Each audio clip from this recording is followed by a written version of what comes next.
I just talked to Jesus. He gave gays 5 big booms. Boom! Boom! Boom! Boom! Boom! Hello, children of God. Hello, everyone. Stanzi Potenza here, and welcome back to my channel. And buckle up, because today's video is gonna be a goddamn doozy for some of you. What started off as a Facebook ad piquing my curiosity in the year of our Lord 2020 has resulted in me being plagued by fictional men kissing each other on my Instagram Discover page. Instagram was like, discover this, fruitcake. If you're like me and you spend a lot of time on the internet, you might have heard the term BL, which stands for boys love, which is a genre of media that focuses on romantic and sometimes explicit relationships between men. And let me tell you, it's usually popular. You wouldn't believe it. Many people love it. It's usually popular in South Korea. But it's very popular in South Korea webcomics, also known as manhwa. By the way, I'm gonna show all of the platforms I use to read my webcomics. Almost all of the ones that I'm gonna be talking about today came from Lezen, but all of these platforms have an enormous library full of webcomics that you can read, BL or not. And not all of them are romance, like Solo Leveling is published on Tappy Tunes. Now, people like to debate on the internet about whether or not reading BL as a woman is ethical, and personally, I'm just not going to touch on that today because I like to enjoy life. What I will say is I read all types of romance fiction. I read romance between straight couples, gay couples, and lesbian couples. But definitely some of the most unhinged stories I have read have been BL. And maybe that's just because of the sheer volume of stories in this genre. There's a lot. I already know there are gonna be people who... God damn it. I already know there are gonna be people. I already know there are going to be people who are like, this is wrong of you. You're a sick little freak, aren't you? You're a little sick freak. Yeah, well, fine. I'm not a child of God.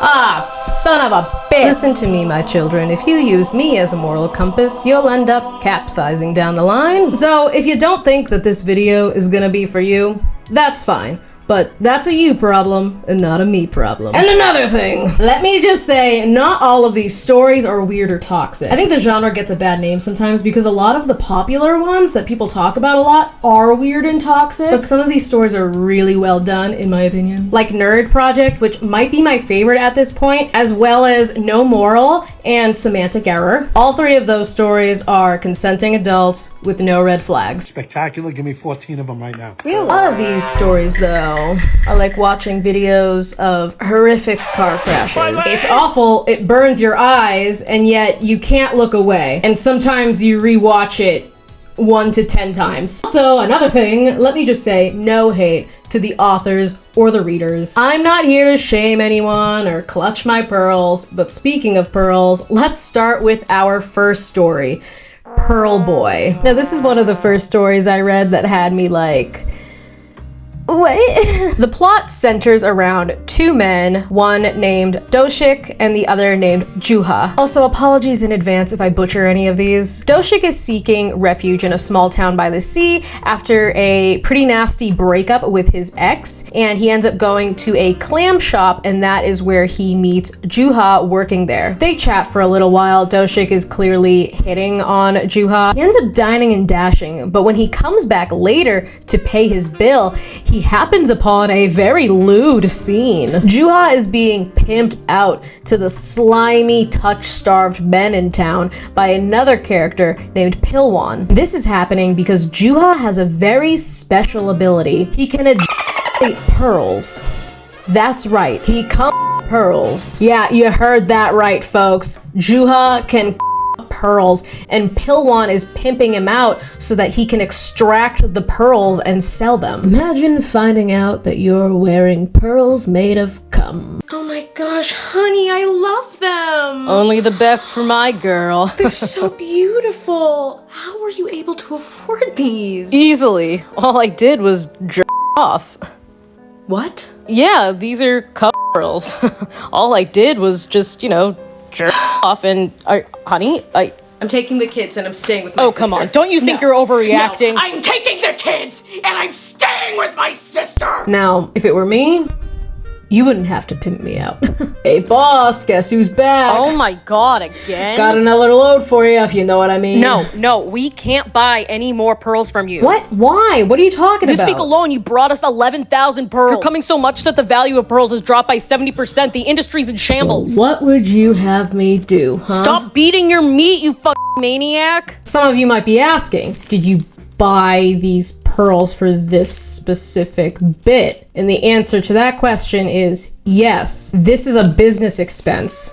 Pearls are a business expense for me. Another long, hard day in the field. It ain't much, but it's honest work. If I could make a fortune from you would never hear from me again. I'd be so rich I could buy the Panama Canal back from BlackRock. You know what's crazy? My mom watches these videos.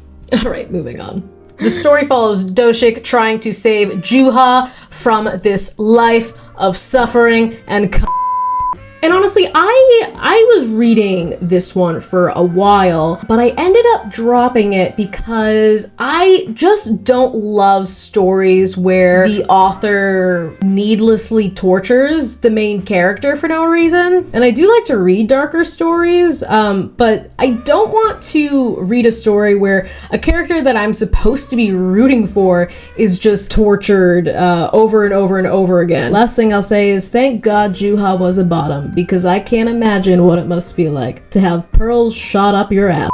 I think that we're off to a very strong start. Come on, let's see what's next. This next one is called Your Wish is My Command. Your Wish is My Command follows Chiwoo, who is a young barista that's also an orphan. After losing his parents at a very young age, Chiwoo is taken in by his landlady and her son Huan, and they become best friends. But when Chiwoo gets older, he ends up moving out because he's trying to put some distance between him and Huan because he doesn't want Huan to find out that he's in love with him and ruin their friendship. Seems normal, right?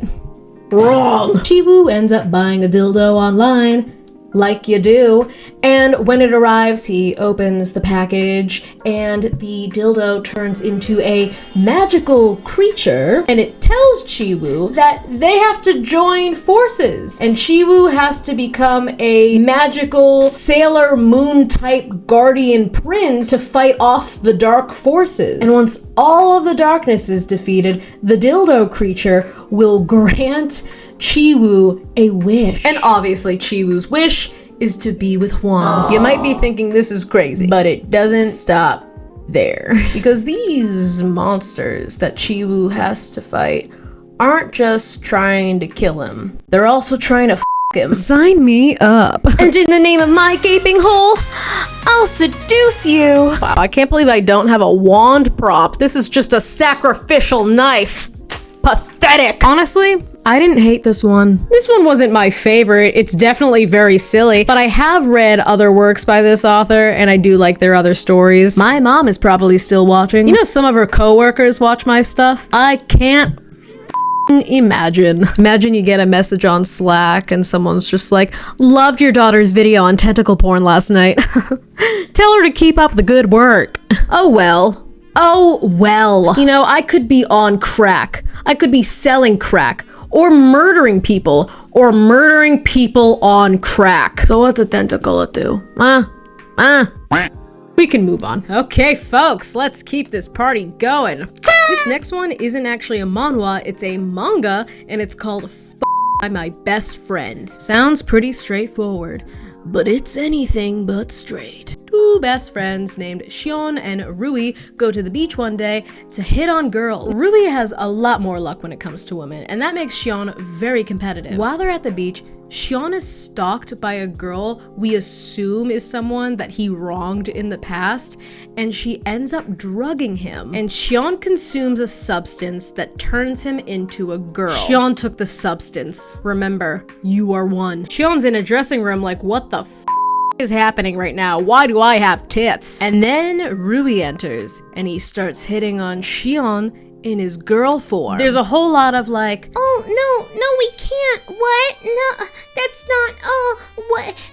I didn't, that's... I don't have to play it out for you. You know how it goes. Once the has concluded, Rui looks at Xion and sees a scar going down her abdomen and then thinks, oh, Xion has a scar just like that, and then realizes that they're the same person. After they bang, Xion turns back into a man, and then they realize that will turn Xion back into a man for a period of time, but he will always turn back into a girl. And if they he is a guy, which they do, he will turn into a girl again. So the story follows them and their friendship and their blossoming relationship as they try to fix whatever's wrong with Xion and get him back into his normal body. It's like he's a little gay Elizabeth Sparkle. I actually do like this one. It is ongoing and I haven't been keeping up with it recently, so I don't know where it's at, but so far I like it. It's silly, but fun. Now before I continue, there are a bunch of comics out there that I'm not mentioning because they all follow the same plot.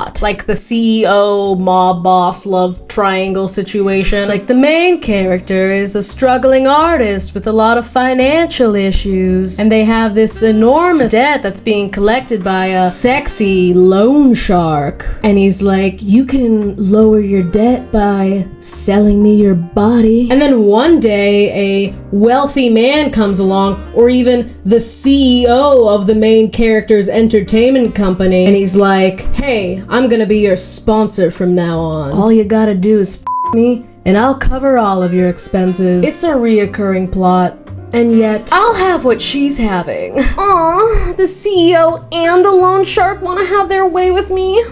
Oh, what am I gonna do? I can't possibly pay this loan back. Will I have to pay you with my body? No, we can just revisit your payment plan and try to make it more feasible for you. Do it. Take me now. Ruin me. If that's what it'll take. Seriously, we can just adjust your plan. We literally do this all the time. Ravage my body. If whoever was in charge of my student loans was a dangerous man with a neck tattoo, I'd have that paid off next week. Whoa. Outfit change. Yeah, outfit change. Because today is over. It's tomorrow. But what I should be saying is today's today is now yesterday. And we are currently experiencing the today of yesterday's tomorrow. Today is yesterday, and today is from what tomorrow was. I really tried to film this entire video in one sitting, and I just couldn't do it. Anyway, I'm veering off course right now, but just give me a second, alright? I need to do something. I will be right back. 5 hours later. Anyway, there's a lot of BL that exists in alternate universes. There's this one genre, and I don't know if it has a specific name. Update, it has a name. It's called the Guideverse. But essentially, civilization is being terrorized by monsters or demons, and a small group of humans are gifted with magical abilities that allow them to fight the monsters, and they are known as espers. The espers are the only ones that can defeat these monsters, and it's really important that these espers are in tip-top shape so that they can continue defending humanity from these monsters. But when they get injured, they need to heal quickly. But they're able to do this with the help of their counterparts known as guides. Guides are able to heal espers instantaneously with physical touch. The more physical contact the guide offers, the faster the esper heals, which means the most effective healing method for an esper is having sex. And oftentimes the characters see this healing process as an inconvenience. I don't have time to go down to Pound Town. I have demons to kill. Idiots. They're like, fine, I guess if we have to but I'm not gonna like it. Hey you, blow my back out. This stab wound isn't gonna heal itself. Doctor, we have a patient with multiple gunshot wounds. We need to prep them for surgery immediately. They're not stable enough. They won't make it. They need to get railed. What? The patient needs to get dicked down immediately. I'm gonna go get myself hard, and if I can break their back, they'll make a full recovery. Hey, you're a hero. I hope you know that. I'm not a hero.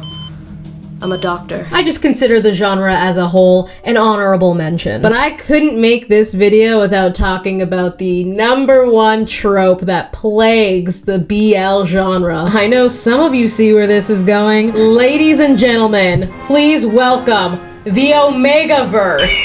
If you don't know what that is, it is my pleasure to be the first one to tell you. If you do know what it is, you're a perverted little freak, aren't you? Aren't you? You're a sick little, you're sick. Okay, so in the Omegaverse, every person has essentially two identifying genders. The first one, male, female, non-binary, potentially. I haven't read any Omegaverse comics that have non-binary characters, but I'm sure they exist out there. And the secondary genders are alphas, omegas, and betas. What does that mean? Well, I'll tell you. Alphas, of course, are the dominant ones. They are usually taller, bulkier, more athletic, and they can impregnate anyone who's an omega. Anyone, which means they can impregnate an omega man or woman. So that means if you're an alpha woman, you can impregnate an omega woman or an omega man.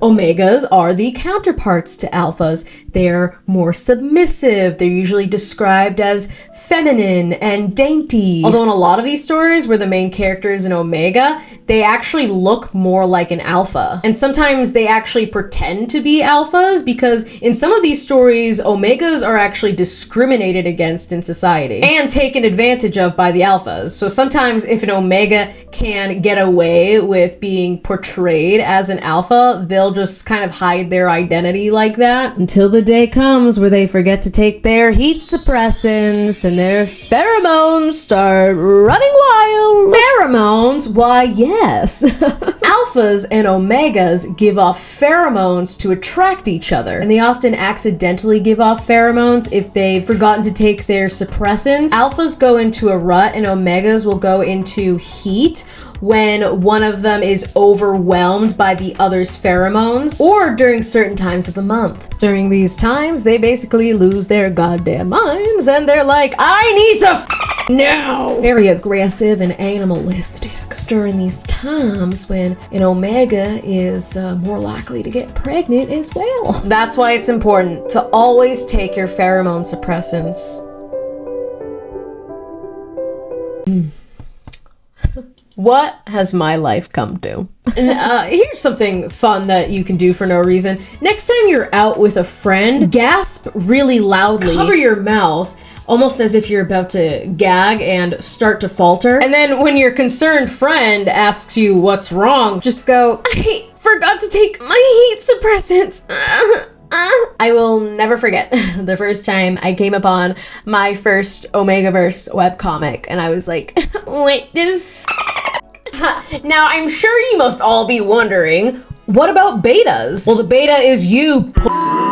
No, but actually, betas are just normal people. They don't have pheromones, and they just exist in the world as regular people. In some of these stories, they are actually looked down upon because omegas and alphas are considered elite in some of these societies. Sorry, betas, you're never quite the cream of the crop, are ya? Men can't get pregnant. Men can't get pregnant. Oh, yeah?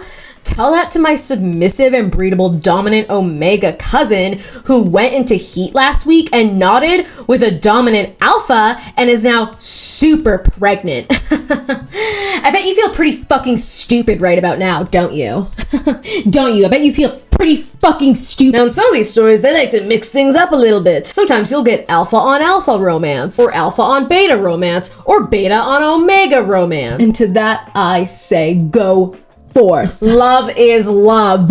I'm curious, if you were in the Omegaverse, who do you think you would be? Be honest with yourselves. Think on it for a little bit. Look within, But anyway, if you are interested in reading any of the stories that fall under this category, I will try to link some of my favorite ones. Moving right along, I'll share a couple of more stories with you before I go repent to my ancestors. The next one is called In Cold Love. The story begins with our main character, Chae-Wool, going out to dinner and drinks with coworkers after finding out that their manager, Kwon Chae-hyun, has suddenly died. Chae-Wool is incredibly distraught by this news, and as he's drunkenly walking back to his apartment in tears, he sees Chae-hyun standing right before him. And he says, "There's something I've been meaning to tell you," but before he can say anything else, he passes out, and as he falls to the ground, he turns into a snake. Chae-wool, drunk, shocked, and confused, picks the snake up and takes it into his apartment. He does whatever he can to nurse the snake back to health,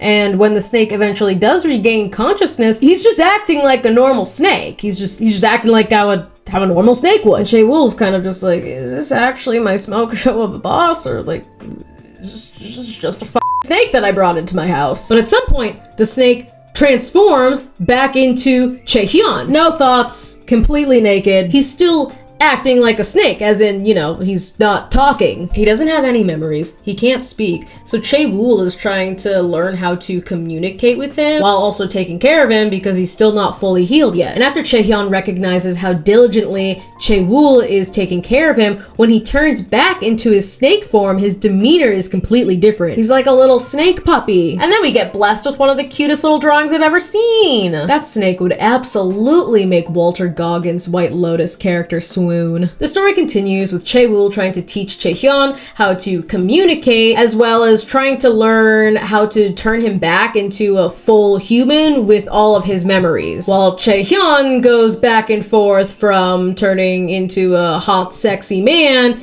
and a snake. I mean, what more could you ask for, right? A hot, sexy man, can't talk or read, no thoughts, and sometimes he's a snake. Sign me up. I am not caught up with this one. It's been a while since I've looked at it, but I do believe it is ongoing. And yeah, I mean, I definitely recommend it if you think snakes are sexy. Okay, I got one more for you. I have definitely talked about this one online, or at least to my loved ones, but it's called Dear Door. It's about a police officer named Kyun-jun who becomes pretty lifeless after the death of his girlfriend. The story starts with Kyun-jun chasing a man through the streets, and he has a cult-like tattoo. Someone runs up behind him, hits him in the back of the head, and when he wakes up, he's in an abandoned building that's set on fire, and he's been tied up and handcuffed. Also, there are weird symbols drawn on the building that look like they were drawn with blood. Kyun-jun starts to suffocate because of the smoke, until a demon appears and rescues him by giving him CPR, stating that Kyun-jun can't die without his permission. There's some demonic murmuring from other creatures saying he's still alive, his door has been opened, and we have to report this to Satan. After he heals, he's back at his apartment, he's watering his plants, and suddenly, that same demon that saved him crashes through his apartment window. He has a large flesh wound that's gushing blood, and he says, I need to recharge my mana. We all know where this is going. He's basically like, hey bro, I gotta the shit out of you. And obviously Kyun-jun's like, no. And he's like, dude, you're my door. Duh. Whatever the that means. A door is a human vessel that allows demons to travel back and forth between the mortal realm and the demon realm. And the key to unlocking this door is penetration. He's like, I need you to spread so wide I can enter another realm. Bro's ass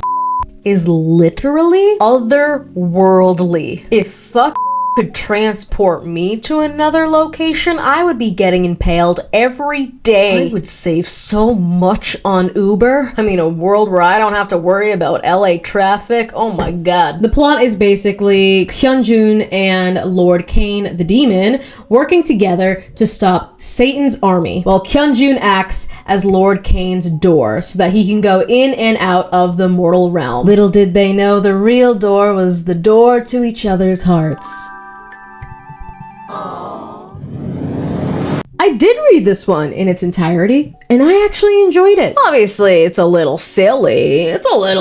But, you know, they actually end up being a really sweet and loving couple, and there are also a lot of side characters that get their own romance, too. Also, if you like story recommendations, let me know, because I read a lot of these. It doesn't have to be BL, it can be anything. Although a lot of the comics I mentioned today can be classified as weird, they're not really up, aside from Pearl Boy. And I do read some of the darker comics that have more violence, but the violence is usually due to the story being centered around crime, mobs, and or murder mysteries. But there are a lot of comics out there that lean heavily into abuse tropes, and I try to avoid those. I don't want to see the main character get tormented with no end in sight. And aside from Pearl Boy, none of the comics that I mentioned today include that. I read a lot of these comics not just because a lot of them are really great, but because there are so many. You will not run out of stories to read. And it kind of feels like a happy medium between reading and watching TV. ADHD makes it really hard for me to concentrate on just text, and I'm constantly running out of shows to watch. With the way the entertainment industry operates these days, shows are being greenlit for production less frequently, and a lot of shows have a quarter of the episodes that they used to have. A lot of shows will drop a new season that you can binge in less than a day, and then you have to wait 2 years at least for new material. These webcomics give me something to look forward to every day, because even when one of my favorite webcomics is on hiatus, there are new amazing ones popping up in its place. And I love that a lot of manhwas are getting anime adaptations. Most notably, Solo Leveling and Tower of God. But I also read why Raeliana ended up at the Duke's Mansion before they turned it into an anime. And I was so excited to watch it when they turned it into an anime. I read Dr. Elise too, which they also turned into an anime. I haven't seen a BL manhwa get adapted into a full-blown anime yet. I might be wrong, but I would love to see some BL manhwa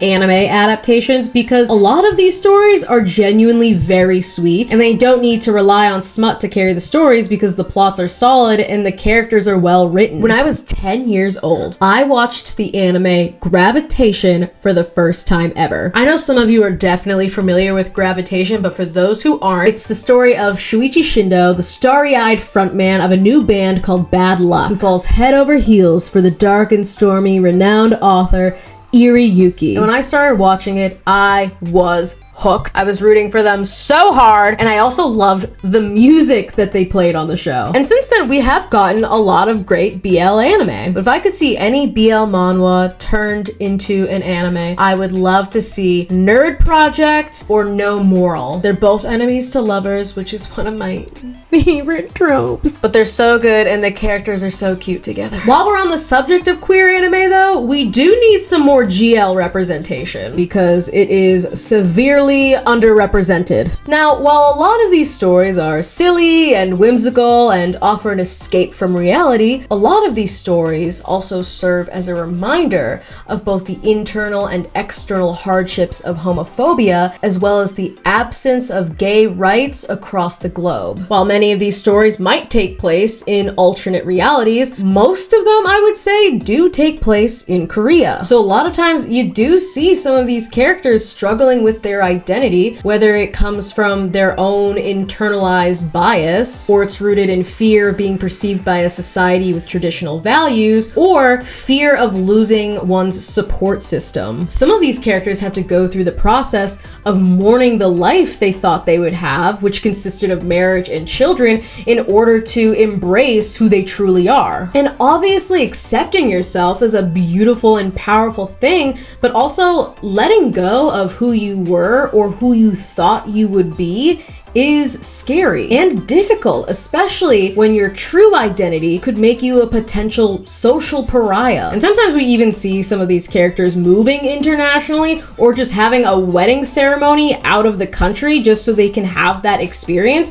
because South Korea doesn't recognize same-sex marriage. As of today, only 2 countries in Asia have legalized same-sex marriage, and those countries are Taiwan and Thailand. Taiwan becoming the first country in Asia to legalize same-sex marriage in 2019, and Thailand becoming the second just this year in January. Now, believe me when I say, this isn't me coming after South Korea or any other country, because even though the United States made same-sex marriage legal at the federal level in 2015, it didn't end discrimination or violence against queer people. And the further our entire political system moves towards the right and embraces conservatism, the more likely it is that we will see the government roll back on LGBTQ protections and rights. They're already doing it. They're already trying to do that. There are only 38 countries in the world that have legalized same-sex marriage. So while a lot of these stories do offer an escape, I think it's really important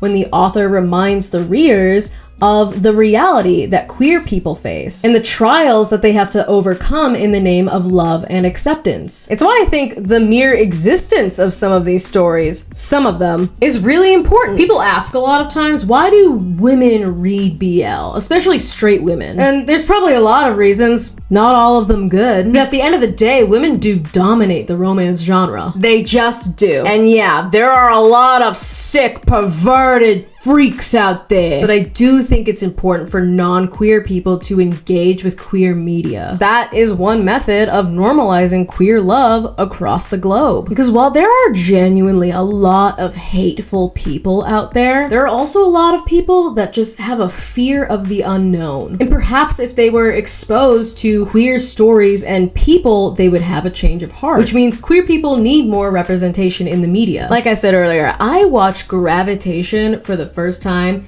in like 2006 when I was 10 years old. And it's crazy to think about because at the time I thought that show was like one of a kind. I grew up doing community theater, so I was constantly surrounded by queer people, but I didn't see a lot of queer folks represented in the media, let alone anime. And now, nearly 20 years later, you cannot run out of queer fiction, at least in regards to webcomics. For the longest time, studios and production companies were afraid to portray queer characters in their media. And now we have all these really talented writers and artists coming together and just putting out stories that they want to tell. And of course, there's going to be an enormous audience for this because not only do the stories exist, but they're actually pretty accessible. I'm not saying you don't have to pay, like you have to pay. But for the most part, it's not like it's subscription based, you just pay by chapter. And a lot of times these platforms will let you read a few chapters for free. And again, let me just emphasize, not all of the stories are as insane as the ones that I joked about in this video today. A lot of them are more slice of life and they're relatable. Anyway, that's just something that I felt like I had to say. I think that we should be engaging with queer media just as much as we engage with heterosexual media. And recognize that some of these stories really reflect the hardships that queer people have to face every day. So as we indulge in these steamy, passionate love stories, let's also work towards creating a world where real-life queer people are able to celebrate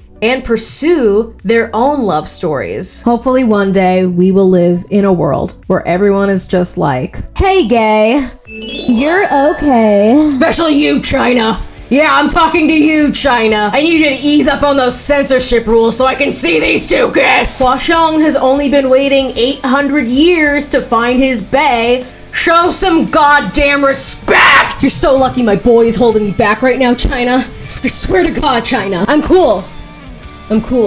God, time to wrap it up. If you like today's video, pound that like button and give it the FWAP treatment, you dirty little... Sorry. If you liked today's video, please bless it with a like. And don't forget to subscribe to me or to Jesus. Or let me know if you think I'm gonna burn in hell for all eternity.